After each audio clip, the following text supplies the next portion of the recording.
ठीक है, आज का लेक्चर इस पे स्टार्ट करते हैं। इंस्ट्रूमेंट जो एनेस्थीसिया में यूज होते हैं, एनेस्थेटिक प्रोसीजर में जो यूज होते हैं इक्विपमेंट मोस्टली तो वो जानता है, ठीक है। तब तक हम आगे कंटिन्यू करेंगे। एनेस्थेटिक मशीन है पहला, एनेस्थेटिक वेपोराइजर हो गया, एनेस्थेटिक ब्रीथिंग सिस्टम हो गया, वेंटिलेटर हो गया, डिफिब्रिलेटर हो गया, pulse oximeter, oxygen mask, natural oxygen, जो चीज ना समझ में आर्टिफिशियल रिसर्कुलेटर, बैक वॉल मास्क, ठीक, मतलब आर्टिफिशियल एम्बोबैग उसी को बोलते हैं, ठीक। गेटेड एयरवे होता है, वो भी आगे आगे बात करेंगे। ट्यूब होती है, वो भी ट्यूब होती है, ओरोफैरिंजियल ट्यूब बोलते हैं, मतलब मुंह से फैरिंक्स में डालने के लिए गेटेड ट्यूब एयरवे से निकाला था ताकि जवान अनकॉन्शियस पेशेंट की टंग जो है बैक पीछे की तरफ ना स्लिप हो जाए, तो सांस लेने में दिक्कत होगी। अगर ये जवान पीछे चला जाए, एक पीछे चले जाए तो सांस लेने में दिक्कत होगी, वो ब्लॉक करेगी। लैरिंजियल मास्क एयरवे और लैरिंजियोस्कोप, ठीक है। आगे बढ़े, ठीक। ये सब चीजें यूज हमारे एनेस्थेटिक प्रोसीजर में यूज होने वाले इक्विपमेंट है सर। ये सब तो देखे हैं सर, देखे हो ना। सर मास्क और लैरिंजियोस्कोप, ईटी ट्यूब, एंडोट्रेकियल ट्यूब हो गया, मैजिक फोर्सेप्स हो गया, spinal needle, Joy needle, epidural catheter, tracheostomy tube, suction catheter, central venous catheter, सब इंस्ट्रूमेंट का वो सब प्रोसीजर होने लगता है तो सब काम आता है। हाँ, पेरिफेरल वेनस कैथेटर और एक्सेसरी इक्विपमेंट क्या होते हैं, included NGT, water and sanitize. पहला है एनेस्थीसिया मशीन, ये आप पढ़ चुके हैं। फिर also name as Boyle machine, ये याद रखना, ये याद रखना। एनेस्थीसिया मशीन को बॉयल मशीन भी बोलते हैं, ठीक। जो इम्पोर्टेंट है वो बताता है, ये याद रखना, ठीक। नीचे इधर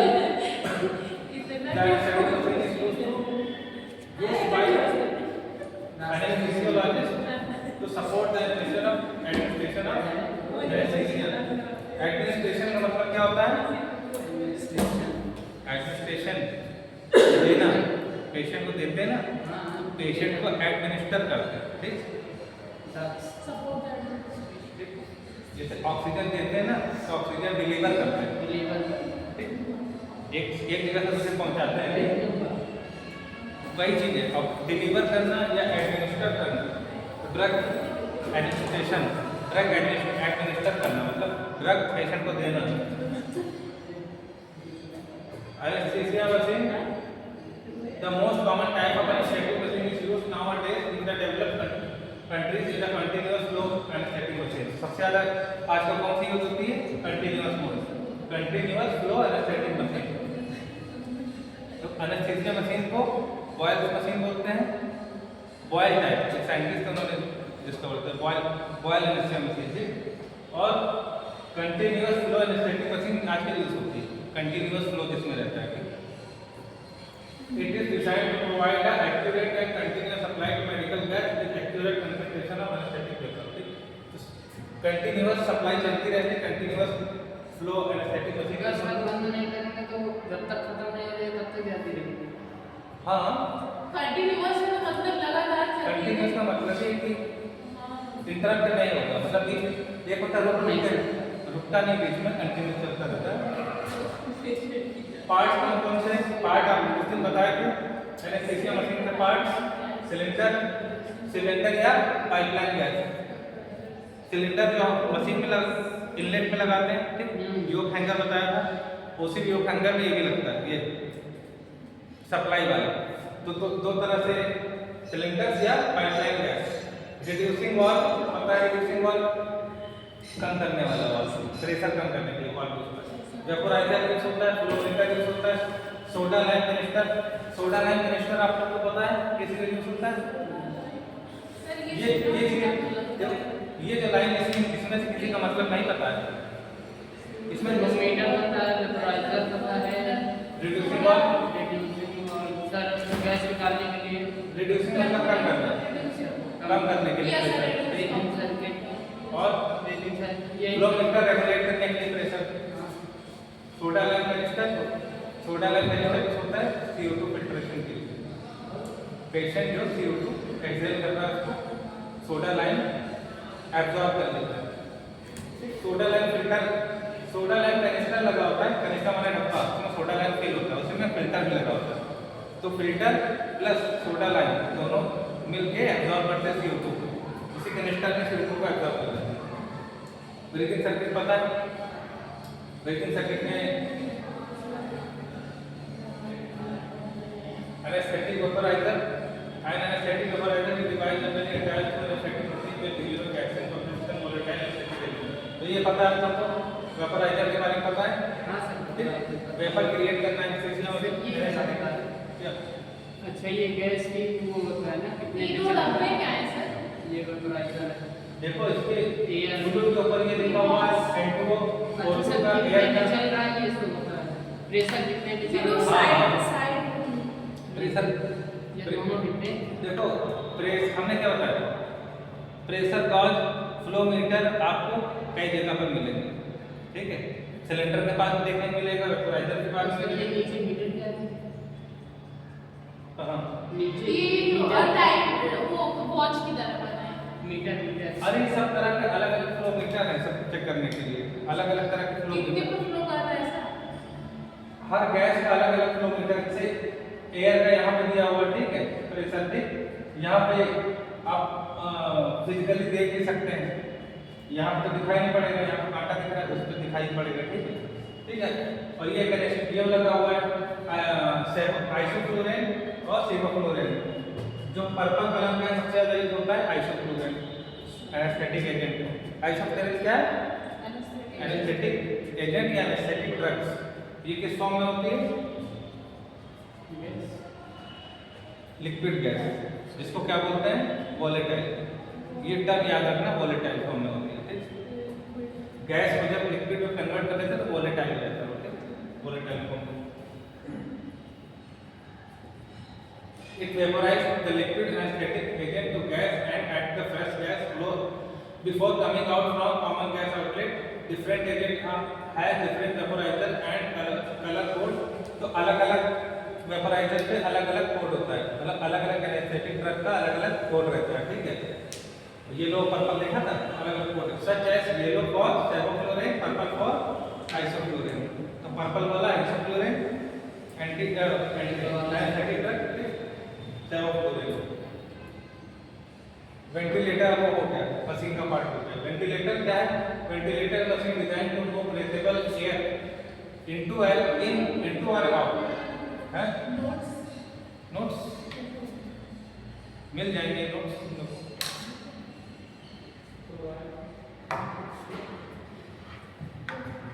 हम दे देंगे, जल्दी दे देंगे, काम चल रहा है। कंप्यूटर है मेरे पास तो उसमें हमें सबका दे दिया गया बनाने का, पूरे 60 सब्जेक्ट 60। तुम लोग कितने हैं? 5 है ना? कितने? 6 सब्जेक्ट है। फर्स्ट सेमेस्टर सेकेंड सेमेस्टर और लास्ट सेमेस्टर मिला कितना हो गया? 6 से गुणा कर दो, 36 हो गया। अरे एक साल में 12 के 36 है 36 हो गया।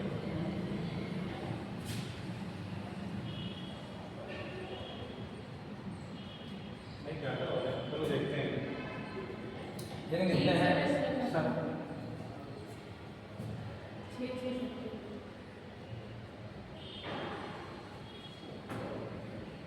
अरे भाई होटल हॉस्पिटल वाले भी तो हैं, उनको क्यों छोड़ रहे? हम अपना देख रहे हैं, सबका थोड़ी देख रहे हैं। सबका हाँ तो 36 बड़े पर 36 पंचे कर लीजिए, सबका आ जाएगा।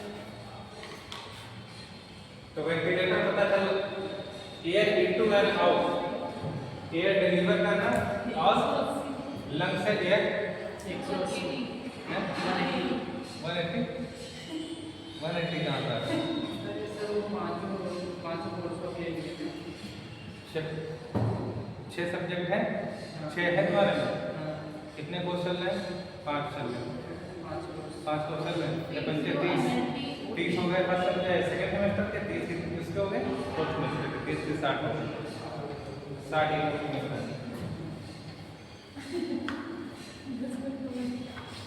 चलो आगे देखते हैं। Ventilator machine design to move renewable air and out of the lungs to provide breathing for patient who is critically unable to breathe and breathing with insufficiency. जिसको जो स्वयं से सांस नहीं ले पा रहा है, खुद से सांस नहीं ले पा रहा है, उसको वेंटिलेटर मशीन एक तरह से आर्टिफिशियल लंग का काम करती है। वेंटिलेटर मशीन आर्टिफिशियल लंग का काम करती है। लंग्स तक O2 डिलीवर करना और वहां से CO2 को वापस लेना, ठीक, ये काम। Primitive mechanism modern ventilator can act as constant और non constant generator either based on mass flow.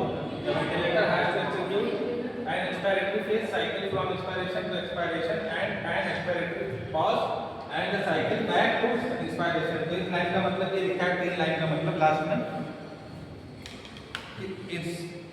तो वेंटिलेटर क्या करती है, इंस्पायरेट कराती है, उसके बाद एक पॉज लेती है, उसके बाद एक्सपायरेट कराती है, उसके बाद फिर पॉज लेती है। इंस्पायरेशन और एक्सपायरेशन के बीच में नॉर्मली एक पॉज होता है, गैप होता है ना, उस गैप को मेंटेन रखती है, ठीक। जो तो वही लिखा हुआ है, इंस्पायरेशन और एक्सपायरेशन के बीच में एक्सपायरेटरी पॉज लेती है, ठीक। उसके बाद फिर साइकिल बैक होती है जिसकी इंस्पायरेशन, सांस छोड़ा, उसके बाद ब्रेक दिया, ठीक। उसके बाद फिर मशीन के अंदर मोड होता है ना, वो खुद अपने आप से पॉज ले लेती है, तभी तो नेचुरल की तरह लगेगी। भाई जितनी डिमांड है अंदर उतनी ही देनी ऑक्सीजन, ठीक है। तो मशीन का पॉज इसीलिए लेती है कि ज़्यादा ऑक्सीजन अंदर डिलीवर हो जाए। अरे 1 मिनट में मान लो 12 बार नॉर्मली हम लोग सांस लेते हैं, अगर उससे ज़्यादा बार सांस लेने लगे तो बहुत ज़्यादा ऊपर नहीं चला जाएगा, तो वो भी प्रॉब्लम क्रिएट करेगा। कोई चीज़ बढ़ जाती है तो अब क्या हीमोग्लोबिन ज़्यादा हो जाएगा तो क्या वो बहुत ज़्यादा पावरफुल हो जाएगा, वो भी नुकसान की कंडीशन है। ज़्यादा हीमोग्लोबिन नहीं होना चाहिए। भाई रेंज जब लिखी है 15-16 तक लिखी है, 18-20 थोड़ी ना हो जाएगी, तो अब नॉर्मलिटी में काउंट हो जाएगा। वेंटिलेटर में जो प्रेशर जनरेटर लगा होता है और फ्लो जनरेटर लगा होता है, पावर और साइक्लिंग और expiration. Pressure in the generator deliver preset pressure to the patient. Preset pressure मतलब जो पहले से सेट है प्रेशर, मशीन में हम लोग सेट करते हैं ना प्रेशर, उतना प्रेशर डिलीवर करना काम है प्रेशर जनरेटर का। फ्लो जनरेटर की deliver preset flow whatever the resistance and compliance of respiratory system. Power it is required during inspiration phase typically about 20 watt. Peak power production must happen, ठीक है। तो इसमें 20 वाट का पावर सप्लाई रहता है और cycling it is the initiated 5 time volume pressure. तो patient के जितना टाइटल वॉल्यूम होता है लंग्स का, ठीक, वो वॉल्यूम कैलकुलेट करके ही वो डिलीवर किया जाता है, ठीक है। तो एक्सपायरेशन जनरली कैसे release of the atmosphere. Expiration क्या होता है, एक्सपायरेशन पैसिव रिलीज होता है, पैसिव रिलीज होता है, it is generally passive release to the atmosphere. Active release क्या होता है, जैसे हम लोग खुद सांस छोड़ रहे हैं, सांस ले रहे हैं तो एक्टिवली सांस ले रहे हैं ना, इंस्पायर कर रहे हैं, और छोड़ते हैं तो छोड़ने के लिए कोई ताकत नहीं लगानी पड़ती, खींचने की ताकत लगानी पड़ती है। एक्सहेल करने के लिए तुम नॉर्मल अपना बॉडी रिलैक्स करो, निकल जाएगी ना, उसी को बोलते हैं passive release to the atmosphere, ठीक है। एक्सपायरेशन में पैसिव रिलीज होता है, ठीक, क्योंकि अगर आप इसको oxygen mask provides a method to transfer breathing oxygen from the storage tank to the lungs. Mask का काम है स्टोरेज टैंक से लंग्स तक पहुंचाना। स्टोरेज टैंक किसको कह रहे हैं, वही सिलेंडर। स्टोरेज टैंक क्या होता है, सिलेंडर को स्टोरेज टैंक बोलते हैं। It is two type the simple face mask and non rebreathing face mask. It is made of plastic silicone और रबर। मेड प्लास्टिक सिलिकॉन और रबर का बना होता है। एक सिंपल फेस मास्क और non rebreathing face mask. Non rebreathing में दोबारा फिर से ना उसी को जो छोड़ा है हमने गैस उसको दोबारा फिर ना खींच लें, ठीक है। मतलब हम CO2 छोड़ा मैंने, फिर से वो ना ले ले। फिर से CO2 ना ले लें तो ठीक, उसको रीब्रीथ कर लेना हो गया ना। यस पता चला हमें O2 फिर चाहिए, से। मरीज को मरीज एडमिट है, उसको प्रॉपर O2 चाहिए, और हम क्या मरीज क्या कर लेगा, अगर नॉर्मल मास होगा तो O2 छोड़ा तो CO2 भी ले ले रहा था आपने। होना तो ये चाहिए कि एक तरफ से O2 आया और CO2 निकल जाए। ठीक, इस कमरे को बंद कर दें, यहाँ पर इस कमरे में जितनी ऑक्सीजन है वो हम कंज्यूम कर लें, तो एक बार क्या होगा, CO2 बाद में CO2 बचेगी इस कमरे में, तो बाद में CO2 कंज्यूम करने लगेंगे नहीं, तो फिर वही हाइपरकैप्निया हो जाएगा। नेजल ऑक्सीजन सेट हो जाता है, नेजल ऑक्सीजन सेट आता है जब एक मास्क हो गया और एक नेजल सेट हो गया। सर वो जो बैग है ऊपर वाले में, हाँ। प्लास्टिक वाला बैग, वो रिजर्वायर का काम करता है, इसमें ऑक्सीजन ऑलरेडी फिल रहती है। सर ऑक्सीजन ऑलरेडी रहती है तो वो ऑक्सीजन लेते हैं, कार्बन डाइऑक्साइड इधर से निकल जाता है, इधर से कुछ होगा सिस्टम है, इसमें देखने को नहीं मिलता। ठीक है, लेकिन ये जो बैग लगा होता है ये रिजर्वायर का काम करता है। इसमें से मतलब यहाँ सर से अगर ऑक्सीजन जा रहा है उसमें तो O2 जा रहा है तो CO2 आ भी तो रहा होगा उसमें। छेद से निकल जा रहा है। अब इसमें देखने को नहीं मिलता कि सर पिक्चर लगी है केवल, उसका असली प्रोसेस तो देखने के वहाँ जाकर देखने के बाद ही पता चलेगा। ठीक है, ये जो बैग लगा है इसके बारे में बता सकती हूँ।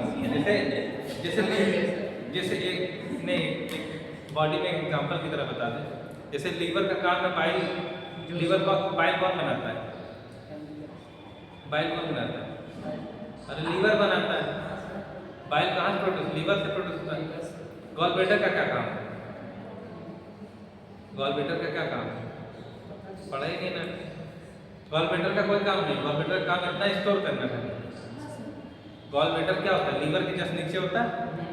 गॉल ब्लैडर जिनका रिमूवल होगा तो वो लोग कैसे जिंदा रहते हैं, उनको प्रॉब्लम नहीं होती है। कभी सोचा है गॉल ब्लैडर अगर कोई एक ऑर्गन निकाल दिया जाए तो उसको प्रॉब्लम होती है ना, तो गॉल ब्लैडर को निकालने से क्या प्रॉब्लम हो जाती है, वो स्टोर नहीं होगा, बाइल, बाइल उसमें स्टोर होगा। लेकिन बाइल तो बनेगा ना, हाँ, बाइल तो लीवर तो बना ही रहा। बाइल लीवर बना के पहले क्या करता था, गॉल ब्लैडर में भेजता था। गॉल ब्लैडर में जाने के बाद कहाँ जाता था, वो इंटेस्टाइन में जाता था। अगर गॉल ब्लैडर हटा दिया जाए तो डायरेक्ट लीवर से डायरेक्ट इंटेस्टाइन में जाएगा। अगर ये बैग हटा दिया जाए तो ये ऑक्सीजन डायरेक्ट इसको मिलेगा, लेकिन बैग लगा हुआ तो एक बेनिफिट है, एक बेनिफिट है उसका, मतलब इस तरह से रिजर्व का काम करेगा। गाड़ी की टंकी में जैसे रिजर्व रहता है, हाँ सर वो मतलब तेल खत्म होने के बाद भी इसका हाँ। ऑप्शन रहता है कि तेल रिजर्व खत्म होने के बाद में जो रिजर्वेशन उतने पे लगता है कि अब मान लो- पता चल जाता है कि इतने अब मान लो, अब इसका एक प्रैक्टिकली मैं बता दूं, एक प्रैक्टिकल भी बता दूं। मान लो ये पेशेंट ऑक्सीजन पे है, इसको 1 मिनट भी ऑक्सीजन नहीं हटनी चाहिए और सिलेंडर खत्म हो जाए, उसके लिए ये सही है उसके लिए या एक बेनिफिट है स्विच करने के लिए। जी ठीक, तो रिजर्वायर रखेगा। It is device used to deliver supplemental oxygen or increase air flow to patient to perform respiratory health। तो ये इस तरह का मास्क की जगह पे इस तरह की नेजल ये होता है सेटअप। तो ये सप्लीमेंट्री एक तरह से सांस लेने में हेल्प करता है, असिस्ट करता है, इंस्पायरेशन में हेल्प करता है। इससे नॉर्मल ऑक्सीजन की तुलना में थोड़ा और ज़्यादा ऑक्सीजन चली जाएगी। मास्क में तो कवर रहता है, मास्क में कवर रहता है, इसमें कवर नहीं रहता, ओपन रहता है। It consist of light weight tube, 2 prongs, इसे क्या बोलते हैं, प्रॉन्ग्स बोलते हैं। वहाँ क्या बोलोगे कि अगर ओटी में मरीज का ये निकल गया है, डॉक्टर से क्या बोलोगे कि नलकी निकल गई है, पाइप निकल गया है, डॉक्टर तुझे कौन सा पाइप निकल गया है, तो ये कहोगे तो नहीं, उसका तो ये बोलोगे ना प्रॉन्ग्स, कि सर वो प्रॉन्ग्स निकल गया उसका। ठीक है, आज सर नहीं पता तो नहीं पता तो जो पता वो बोलोगे। It consists of light weight tube, light weight tube होते हैं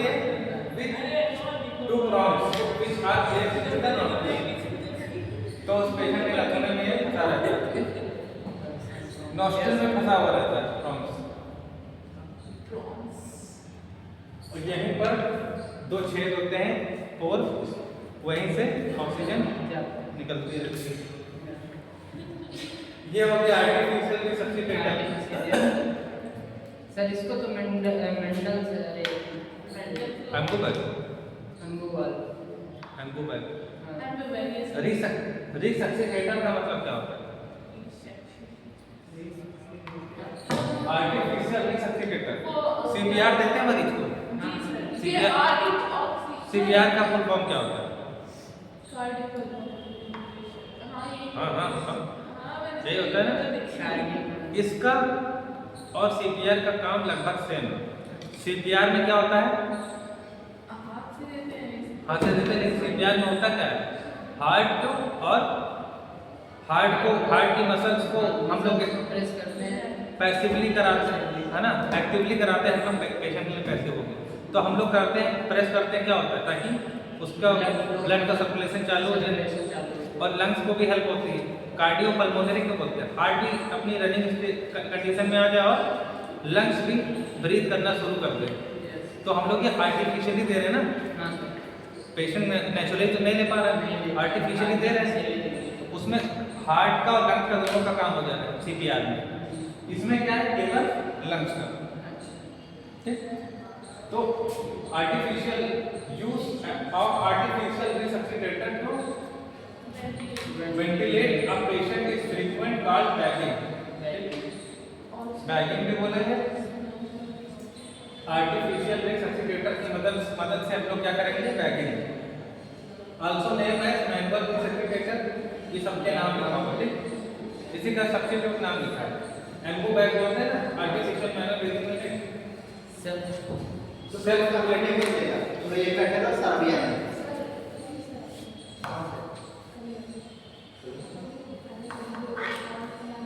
नहीं तो ठीक है। अजय डॉक्टर जी सर नहीं है जी सर, वो तो टीटीएस का एटीट्यूड कर देते हैं। हम लोग जानते थे कि मैं मीना को नहीं है। हाँ, मीना को ये क्लास इधर में कुछ देखा जी सर। वही तो हम सब लोगों का कितना पुराना टाइम है, कितना बदल गया है। 17 तारीख को भी बदल गया। वो अंकित मेरे पास आया, कह रहा है सर क्लास में लेके सुनना सर कि मैंने कहा कितना पुराना लिए घूम रहे हो, जो बता दो सर। जब मैं डाल ली थी तो क्या हमारे काम में हेल्प देना। हाँ, इसलिए जो क्लास हो रही वैसे समझा करो, ये अपडेटेड के हिसाब से क्लास हो रही है। आप पर्सनली भेज भी नहीं सकते। एम्बू बैग देख लिया लोगों ने?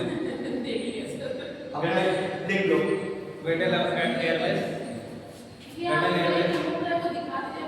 इसमें नहीं समझ में आएगा सारी क्लास। सर शेयर कर दीजिए ना बात। शेयर नहीं कर सकते। अरे हमारे पास कर दिए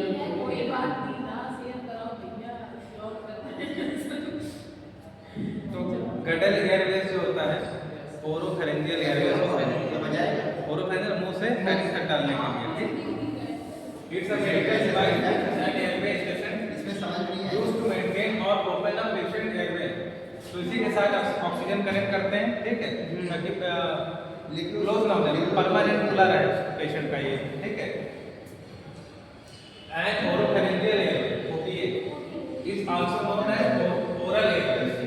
वैसे नाक से ऑक्सीजन देते थे ना, वैसे मुंह से जब ओरोफेरेंजियल गडल एयरवे। लिखो ऐसे समझ The another type of airway is nasopharyngeal airway. Nasopharyngeal अलग हो गया, ये oropharyngeal अलग हो गया। It does this by preventing tongue falling back on epiglottis, which could prevent the person from breathing. तो पेशेंट को सांस लेने में दिक्कत ना हो, किस वजह से? टंग फॉलिंग। जी अनकॉन्शियस होकर तो पेशेंट ऐसे लेटा हुआ ना, जी नीचे जी पीछे कर दिया तो ग्लॉटिस को ब्लॉक करेंगे, एपिग्लॉटिस को falling back on epiglottis, epiglottis को पीछे जाकर ब्लॉक करेंगे तो सांस लेने में दिक्कत होगी, उससे प्रिवेंट करने के लिए वो भी ये लगा देते हैं, ठीक है। 3 से 4 है। When a person become unconscious, the muscles in their jaw relax. ये मसल सोने के बाद क्या होता है, jaw की मसल पीछे चली जाती है, relax and allow the tongue to object the air. Unconscious concentration is unconscious में क्या होता है, jaw पीछे चला जाएगा, jaw की मसल्स ये जो मसल ये रिलैक्स हो जाएगी, टंग तो वो टंग की मसल रिलैक्स हो जाएंगी तो पीछे की तरफ भागेगा, ये जीभ में फंसा रहेगा, जीभ को टंग को बाहर जाने नहीं देगा, नीचे कर फॉर्म है। सर अब TTS 2 से 3 में 203 2 से 3 में अजीज सर लैरेंजियल मास ट्यूसडे सैटरडे अजीज सर ऐसा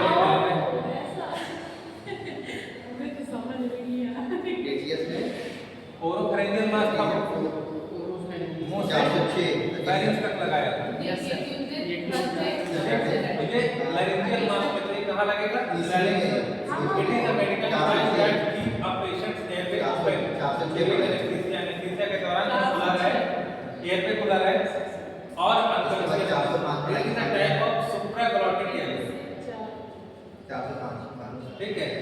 ग्लॉटिस यहाँ पर होता है तो सुप्राग्लॉटिस, हाँ तो ग्लॉटिस के ऊपर क्या बोलेंगे, सुप्राग्लॉटिस, तो सुप्राग्लॉटिस एयरवे यहाँ पर लगाया जाता है, आईएनटी का ये पाइप अंदर जाएगा।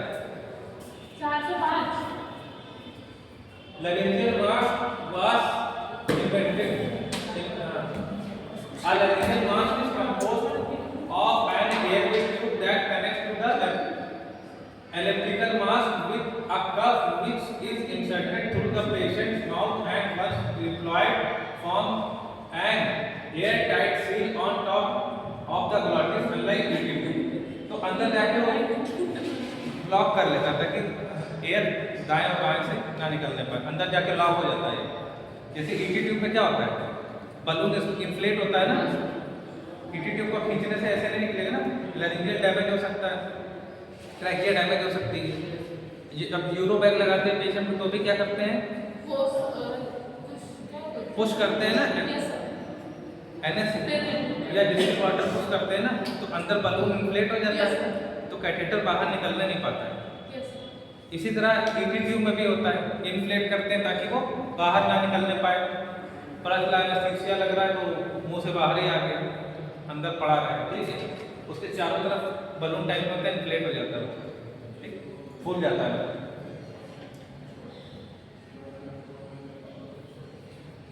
It is used by anaesthesiologist and emergency health care provider to channel oxygen of anesthetic gases to lung during surgery and pre-hospital setting. It is also used as optional device of endotracheal tube. मतलब ET tube का विकल्प है ये, ठीक। ET tube की जगह एंडोट्रेक वो ये LMA भी लगा सकते हैं, ठीक। लैरिंजियल क्या नाम है इसका, laryngeal mass. It is also used optional device endotracheal tube during failed or difficult intubation. जो ट्यूब जब नहीं पढ़ पाती है तब इसको लगा सकते, ऑप्शनल है। जेरियाट्रिक पेशेंट और patient of gross anatomical abnormality, जैसे किसी के गले में कोई डिफॉर्मिटी है, आगे ट्यूब ईटी ट्यूब जा नहीं पा रहा है, आगे फंस रहा है, तो उसकी जगह पर इसको यूज कर सकते हैं। बूढ़े लोग में भी यूज करते हैं। जेरियाट्रिक मतलब क्या होता है, नहीं सुना वर्ड इससे पहले तो।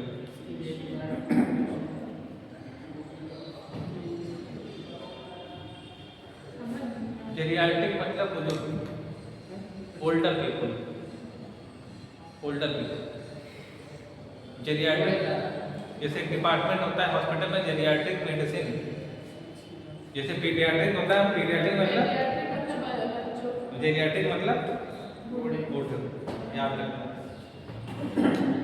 कहीं लिखा होगा जेरियाट्रिक मेडिसिन डिपार्टमेंट तो समझ लेना यहाँ सब बुजुर्ग दिखेंगे, बड़ों दिखेंगे। जेरियाट्रिक पेशेंट और हाँ सही है, ओल्ड एज। अरे गलत थोड़ी ना पढ़ा, अरे नहीं सर, और नहीं चेक करना चाहिए। और patients of gross anatomical abnormality, जिस पेशेंट की गले की एनाटॉमिकल एब्नॉर्मलिटी है उसमें भी एंडोटीडी ट्यूब की जगह फिर इसको डाल सकते हैं। पल्स ऑक्सीमीटर आपको पता ही है। हाँ सर। और डिफिब्रिलेटर पता है?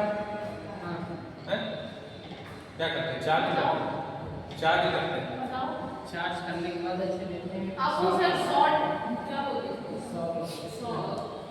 शॉर्ट में साफ देते हैं। Defibrillation is a common treatment of life threatening cardiac dysarrhythmia। dysarrhythmia मतलब डिसअरिथमिया मतलब क्या होता है? कार्डियक डिसअरिथमिया मतलब क्या होता है? अरिथमिया देखो सर हार्ट काम ना करे तो उसे बोलते हैं। हाँ, लेकिन इसको हम ब्रेकआउट करके बताते हैं। रिदम हार्ट की क्या होती है? नॉर्मल रिदम होती है। जहाँ पर डिस वर्ड लग जाएगा, DYS, डिस का मतलब होता है डिसफंक्शन, फंक्शन गड़बड़ हो जाए। तो हार्ट की रिदम डिस हो जाए मतलब गड़बड़ हो जाए, हार्ट की रिदम के साथ इंटरफेयर हो जाए, डिसअरिथमिया उसको बोलते हैं। कार्डियक लगा का मतलब हार्ट की रिदम।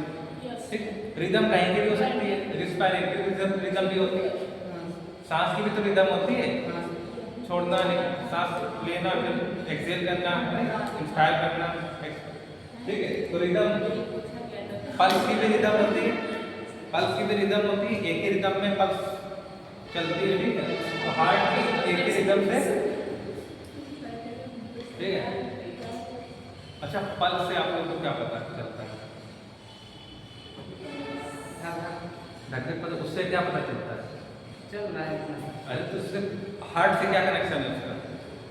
सर मतलब कि सर हार्ट अपना काम कर रहा है, सर्कुलेशन हो रहा है सर। क्या? अच्छा, मैं एक चीज पूछ रहा हूँ, पता नहीं कैसे लो। क्या इसका मतलब उससे कि जितनी बार हार्ट बीट करेगा उतनी बार पल्स बीट करेगी? इससे मतलब है? तो ट्रू है फॉल्स है? ठीक है, ठीक, जितनी बार हार्ट बीट करेगा उतनी बार पल्स चलेगा, क्योंकि ब्लड का प्रेशर जितनी बार वहां से आ रहा है उतनी बार ये पल्स सेट करेगा।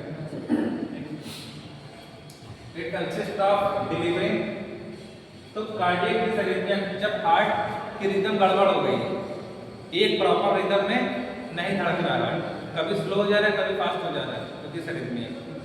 ठीक, and ventricular fibrillation, ventricular fibrillation मतलब क्या होता है? वेंट्रिकुलर मतलब हार्ट के वेंट्रिकल, ब्लड कौन पंप करता है? वेंट्रिकल के आर्टरियम, दोनों पंप करते हैं। बॉडी के लिए कौन पंप करता है? वेंट्रिकल। तो वेंट्रिकल फिब्रिलेशन, फिब्रिलेशन मतलब नहीं वर्ड सुना ना, मतलब इसका मीनिंग नहीं पता। मैं बताऊंगा, कोई नहीं बताएगा, मैं बताऊंगा।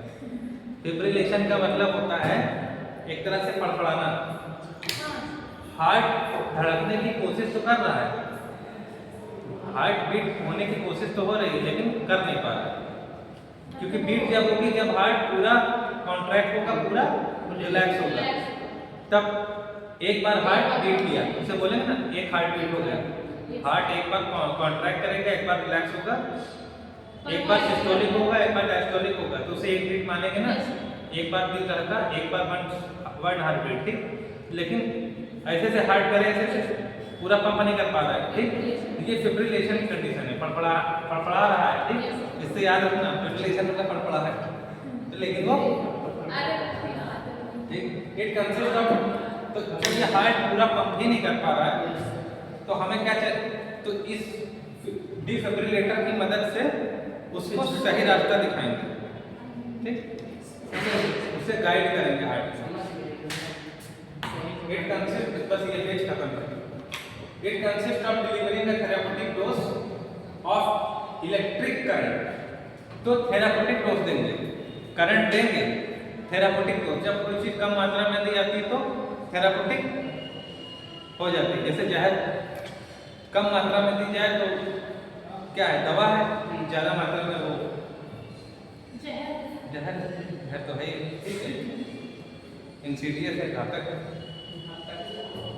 ठीक। तो therapeutic dose of electric current, जैसे हम लोग फिजियोथेरेपी वाले में है, इनके यहाँ टेंस मशीन होती है ना, फिजियोथेरेपी के बच्चे पढ़ते हैं, टेंस मशीन लाते हैं ना, वो इलेक्ट्रोड जो छुआते हैं जिसमें करंट आता है। अरे अपने बैच वालों को नहीं जानते, अरे हाँ सर। इलेक्ट्रोड एक लाल रेड और ब्लैक इलेक्ट्रोड होते हैं ना, यहाँ चिपकाते हैं, यहाँ चिपकाते हैं, तो हाथ ऐसे कांपता है, ठीक है, ऐसे होता है, तो वो करंट दे रहे हैं ना पेशेंट को, लेकिन कौन सी डोज दे रहे हैं? थेरापेटिक डोज, उसमें भी तो करंट दे रहे हैं, थेरापेटिक डोज।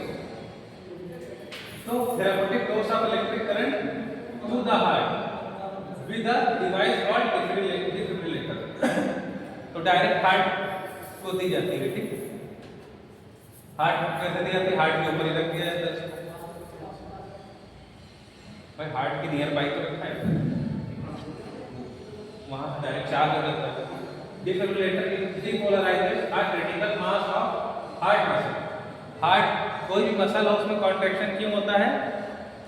जब कॉन्ट्रैक्शन कब होता है? जब उसमें इलेक्ट्रॉन चलते हैं, एक्शन पोटेंशियल जब चलता है, एक्शन पोटेंशियल जानते हो ना, एक्शन पोटेंशियल मतलब आगे बढ़ना, करंट का आगे बढ़ना। यहाँ अगर कोई वायर है, इतना लंबा वायर है, इस एंड पे करंट उस एंड तक कैसे पहुंचेगा? ये ए है, ये बी है, यहाँ से करंट चला वहां तक कैसे पहुंचेगा? एक्शन पोटेंशियल के थ्रू। तो कोई भी चीज आगे बढ़ती है, ये वेव फॉर्म में एक्शन पोटेंशियल चल रहा है उसका, ठीक है। तो क्या होता है? डीपोलराइजेशन। डीपोलराइजेशन क्या होता है? करंट चलता है, कैसे चलता है? इसको बोलते हैं पोलराइज, फिर डीपोलराइज, ऊपर वाला पोलराइज, रीपोलराइज, डीपोलराइज चलता रहता है। इसे कहते हैं पोलराइज, मतलब लाइन के ऊपर की तरफ, लाइन से नीचे जाने को बोलते हैं रीपोलराइजेशन और डीपोलराइजेशन, ठीक है। तो डीपोलराइज, पोलराइज और फिर डीपोलराइज, पोलराइज और फिर डीपोलराइज, फिर रिवर्स पोलराइज, ठीक। ये प्रोसेस चलता रहता है। तो defibrillator depolarises a critical mass of the heart muscle, heart की मसल्स को डीपोलराइजेशन कराता है। डीपोलराइजेशन कैसे कराता है? डिफिब्रिलेटर में जो करंट होता है ना, जब करंट जाएगा हार्ट की मसल के पास, तो उसको हार्ट की मसल को क्या कराएगा? डीपोलराइज करेगा, ठीक, ताकि उसमें एक्शन पोटेंशियल डेवलप हो आर्टिफिशियली, क्योंकि हार्ट तो सक्षम नहीं है ना अपने करने में, तो उसको आर्टिफिशियल, ये लास्ट स्टेज में होता है भाई। हार्ट खुद से पंप नहीं कर पाता, तो ये तो लास्ट स्टेज होती है। Life threatening treatment for life threatening, जब जीवन आने और जाने की बात होती है। लाइफ थ्रेटनिंग का मतलब यही होता है, अब बचेगी तब बचे, जब ऐसी कंडीशन होती है, ठीक। टर्मिनेट्स डिसएरिथमिया, तो ये क्या खत्म कर देता है? डिसएरिथमिया को खत्म कर देता है, ठीक। And allow normal sinus rhythm, sinus मतलब कितना ब्लड फ्लो होता है, ठीक। तो साइनस की रिदम को नॉर्मल कर देता है, ठीक। To be reestablish by the body natural pacemaker. तो ये क्या करता है? तो बॉडी का नेचुरल, हार्ट का नेचुरल पेसमेकर है, जैसे नो डेली नो, उसको जैसे बैटरी हम लोग खत्म हो जाती है तो पोस्ट कराने जाते हैं दुकान पे, कभी गए हो? बैटरी होती है, बाइक की बैटरी डाउन हो गई तो क्या कहते हैं? उसको दुकान पे ले आते हैं, फिर इसको बूस्ट करो। ऐसी कंडीशन जब होती है, जब हम लोग उसका पूरा यूटिलाइज कर लेते हैं। अच्छा, फोन की बैटरी 1% है, उसको तुम यूज करते जा रहे हो, 1% पे तो चार्जिंग पे लगा देते हो ना, लेकिन आखिरी दम तक उसको यूज कर लोगे तो बैटरी क्या पूरी डिस्चार्ज हो जाएगी, उसके बाद चार्जिंग करने के लिए नहीं खुल रहा है। ऐसी कंडीशन होती है, जब बैटरी पूरी तरह से ड्रेन आउट हो जाती है तो फिर चार्जर से भी नहीं चार्ज होती है, तो उसको फिर वहाँ बड़ी बैटरी से बूस्ट कराया जाता है, ठीक, तब वो काम करती है। ये सारी बैटरी के साथ होता है। तो ये इसमें भी ये बैटरी समझ लो, ऐसे नोट एवी नोट हार्ट में जो नेचुरल पेसमेकर है उसको प्रॉपर फंक्शनिंग कराने के लिए जो है डिफिब्रिलेटर यूज होता है, ठीक है। चलो